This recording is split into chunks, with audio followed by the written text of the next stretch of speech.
মাশাআল্লাহ, আমার শখের ছাদ বাগান থেকে আজকে বড় বড় দুইটা লাউ পেরে নিলাম। বেশ কিছুদিন আগে তো এই ছাদ বাগানটা নিয়ে বেশ কষ্ট করেছি, অনেক কিছুই করেছি নিজেরা, আর আজকে কিন্তু সেই কষ্টের ফলও পেলাম। আর আমার ছাদ বাগানের সব থেকে বড় দুইটা সবজি হচ্ছে এই বড় দুইটা লাউ। আর লাউ পেরে নিয়ে এসে আজকে ঘরটাকেও সুন্দর করে গুছালাম। ফাইনালি আজকে আমার শখের ছাদ বাগানে চলে আসলাম লাউ কাটতে। এতদিন তো অনেক সবজি গাছ, ফলের গাছ ছাদের মধ্যে লাগালাম, আর এখন জাস্ট খালি উঠাবো আর খাবো। দেখেন মাশাআল্লাহ, দুইটা লাউ হয়েছে আবার এই গাছে।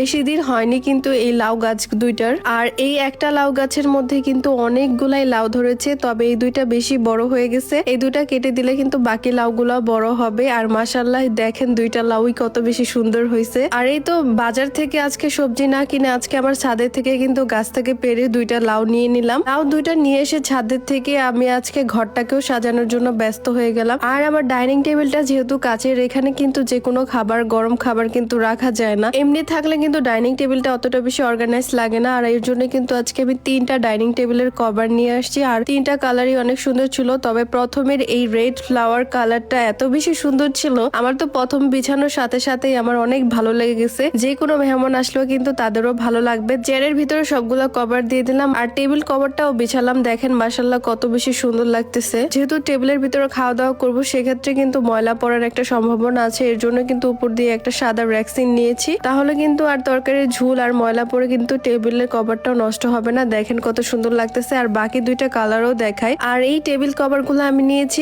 ঘর সাজাই বিডি ফেসবুক পেজ থেকে। তাদের পেজ লিঙ্কটা ভিডিও ডিসক্রিপশনে মেনশন করে রাখবো, আর স্ক্রিনে থাকা এই হোয়াটসঅ্যাপ নাম্বার থেকেও কিন্তু এই টেবিল কভার গুলো অর্ডার করতে পারেন। আমি কিন্তু তিনটা চেয়ার টেবিলের কভার নিয়েছিলাম, এর মধ্যে কিন্তু একটা বিছানো হয়েছে, আর একটা কিন্তু স্কাই ব্লু, সেটাও কিন্তু বিছিয়ে দিলাম। দেখেন সবগুলা কভারের কালারই কিন্তু অনেক বেশি সুন্দর। মাঝে মাঝে আমার মুড সুইং হয়, সেক্ষেত্রে কিন্তু আমি কালার গুলা চেঞ্জ করে টেবিল কভারে হচ্ছে বিছাই। আর দেখেন এটাতেও মাশাআল্লাহ কত সুন্দর লাগতেছে। আর একটা টেবিলকে হচ্ছে বিভিন্ন ধরনের লুক দেওয়ার জন্য কিন্তু এই টেবিল কভার গুলা অনেক বেশি পারফেক্ট কাজ করে। দেখেন এটা তো সুন্দর লাগতেছে। আরেকটা হচ্ছে একদম মক পিঙ্ক কালারের মধ্যে একটা টেবিল কভার অর্ডার করেছিলাম, এটাও দেখেন মাশাআল্লাহ কত বেশি সুন্দর লাগতেছে। সবগুলোই হচ্ছে সেম ডিজিটাল প্রিন্টের, যার কারণে কিন্তু এই কভার গুলা পরালে অনেক বেশি সুন্দর লাগে। ঘর সাজাই বিডি ফেসবুক পেজ স্ক্রল করলে কিন্তু আপনারা অনেক ধরনের টেবিল কভার পেয়ে যাবেন। আর তাদের ওইখান থেকে কিন্তু আমি এই তিনটা কভার নিয়েছিলাম। তাদের কালেকশন গুলো অনেক বেশি সুন্দর, আর এখানে ডিজিটাল প্রিন্টের প্রত্যেকটা ডিজাইনই কিন্তু খুবই সুন্দর, আর কাপড়ের কোয়ালিটি একদম 100-এ 100। আর তাদের পেজে কিন্তু খুবই রিজনেবল প্রাইসে এই চেয়ার টেবিল কভার গুলো পেয়ে যাবেন। তাদের পেজটা আমি ডিসক্রিপশনে মেনশন করে রাখবো, আর স্ক্রিনে থাকা এই হোয়াটসঅ্যাপ নাম্বার থেকেও তো অর্ডার করতেই পারবেন। আজকের ভিডিওটা এই পর্যন্ত। সবাই অনেক বেশি ভালো থাকবেন। আল্লাহ হাফেজ।